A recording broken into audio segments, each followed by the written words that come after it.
We got a guy joining right now who certainly knows how the fight is going on the ground in the Badger State. Eric Hovde is with us now. He is a successful businessman and a lifelong Wisconsinite who is running for Senate there against Tammy Baldwin, the Democrat swamp machine creature. So tell us what's going on, Eric. How's it looking for you in this Senate race and in Wisconsin more generally for the election? Well, you're exactly right, Buck. We're ground central. Things are going well. Look, Wisconsin's a center-right state, and like everybody else around the country, Bidenomics has been a disaster, which Senator Baldwin supported him, voted with him literally 95.5% of the time. You've now got a perfect trifecta. You've got Vice President Harris, who I think we all know is lacking, but was voted the most extreme liberal senator in the U.S. Senate when she was there. Then we got the governor of Minnesota, Tim Walz, who literally is the most liberal governor in our country. And then we got Senator Baldwin, who was voted the second most liberal senator. What the policies that they pushed through is destroying America. Let's just be honest about that. The economic damage, real wages have gone down over the last 3 years by 2.2%. We've never had a 3-year period of time where real wages have gone down. They opened our southern border. Our state has been impacted like every other state. Fentanyl crisis, crime issues, impacting the access to healthcare and housing. You could go on with the litany of problems that they brought. And then you look at their policies and their morals. They all support boys competing in girls' sports. They all support men going into females' bathrooms. And they all support transgendering our children. It's insanity. Senator Baldwin, just so all your viewers and listeners understand how extreme she is, she gave our taxpayer money in an earmark to a clinic here in Madison, Wisconsin, that affirms kids and helps them go through the transgender process without telling their parents. Now think of that one. It's the same nonsense that Governor Walz, where he signed that bill. If parents don't agree with their children going through that transgender process, that they can be taken away from them. So you got a perfect trifecta of just crazy ass liberals, but I think the good people of Wisconsin are going to figure this out. I certainly hope so, but you also can shed some particular light on the realities of the Governor Tim Walz administration. I had a friend of mine, Ryan Grudusky, on the show earlier in the week, and he talked about how there have been, now the population of Minnesota, population of Wisconsin is not that, that's kind of a medium-sized state. He said there have been tens of thousands of Minnesotans who have just said, I'm done with Minnesota, and fled to your state, Wisconsin, because of what Walz has done. What can you tell us about this?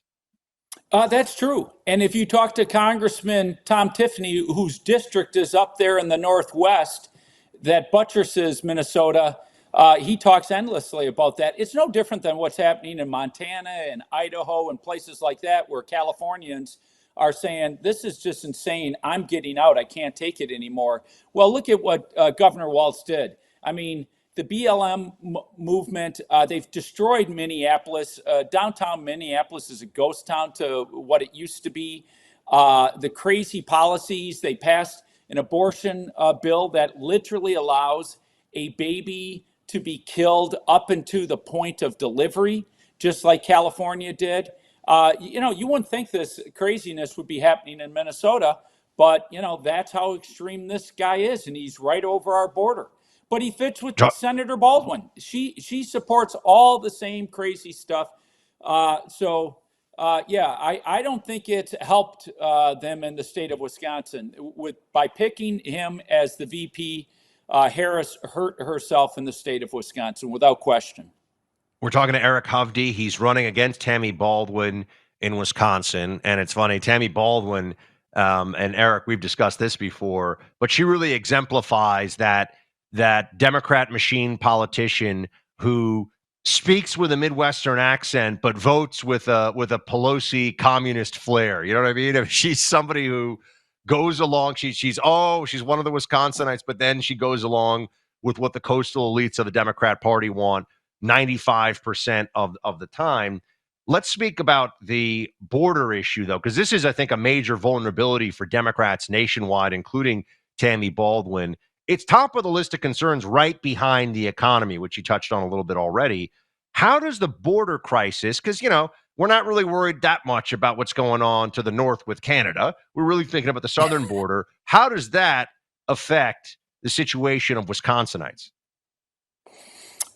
In all ways. I call it a rotten onion. Now, why do I call it an onion? Because there's many layers. So when you bring in anywhere from a minimum of 10 million to as high as 16 million illegal immigrants, when our state is already struggling with providing affordable housing and access and affordable health care, now you've just compounded that problem by bringing all these people in. They dumped 1,000 people on a little town called Whitewater of about 12,000 people, and immediately it really caused problems with schooling, access to health care, and housing. The second issue is crime. We had an illegal immigrant kill his own two children here 2 weeks ago in the state, but there's crime problems popping up all over. National media is not touching it anymore because they know it causes blowback for the Democrats. But probably the biggest issue is the fentanyl crisis. Our state has been hammered by that, like every other place. The amount of young people that have been poisoned by this drug that gets created in China, sent to the drug cartels in Mexico, and brought up over our southern border.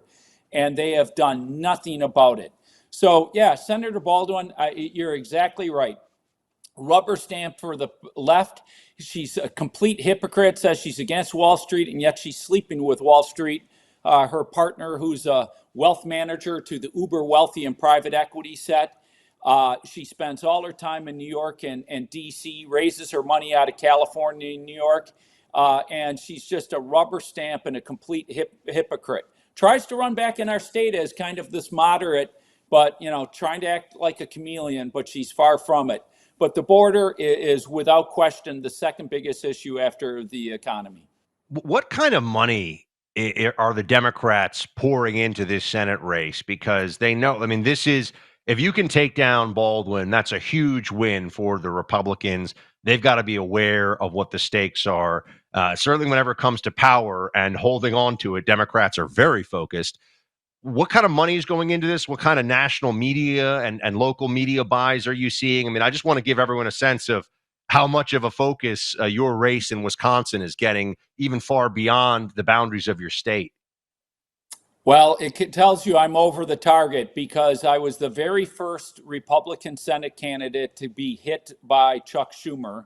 And they've spent more money on me than any Republican candidate. Now, Bernie Moreno in Ohio, they may have caught up at this point, but up to 3 weeks ago, they had spent more money attacking me than any place else. You turn on the television, all it is one made-up lie, mischaracterization.